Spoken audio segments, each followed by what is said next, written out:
Bugün sizinle rengi değişilmeyen kıpkırmızı bir borş hazırlayacağız. Onun için magazine gittim ve siz evde çatışmayan erzakları aldım ve başlayaq. Kələmi doğramışam ve bütün erzakları təmizləmişəm. Bunun için 2 dənə çoğundur, orta büyüklükte, 2 dənə kartof, o da orta büyüklükte, 1 dənə soğan ve 1 dənə yer kökü təmizləmişəm. Yarım kələm, yəni baxır o kələmin böyüklüyünə.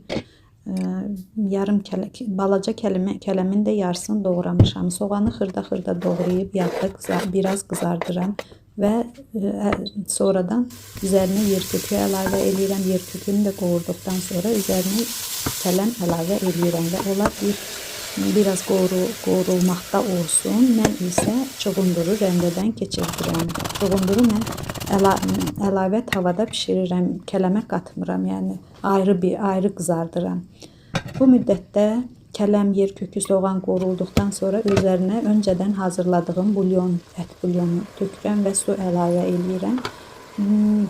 Kələm tam pişdikdən sonra üzerine dəfnə yarpağı və göyərtini belə dəstə şəklində atıram. Sonra da evdə nə şoraba dediyim, yəni turşu suyu varsa onu da borşun üzerine əlavə eləyirəm. Çoğundura da bir xörək qaşığından az şəkər tozu əlavə elədim. Bir xörək qaşığı tomat əlavə elədim və 2 xörək qaşığı un qovururam həmən tavada, çoğundur qovurduğum tavada. Üzerine biraz da borşun suyundan əlavə eləyib püre halında onu saxlayıram. Pişdikdən sonra göyərti dəstəsini borşun içindən çıxarıram və 1 qaşıq alma ya üzüm sirkəsi fərq etməz.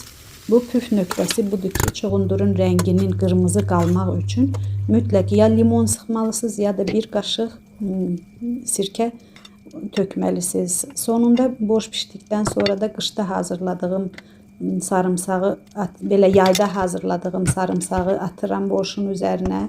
Əti də əlavə doğrayıb, kim ətlə istəyir, kim ətsiz istəyir, belə əlavə eləyirəm qaba.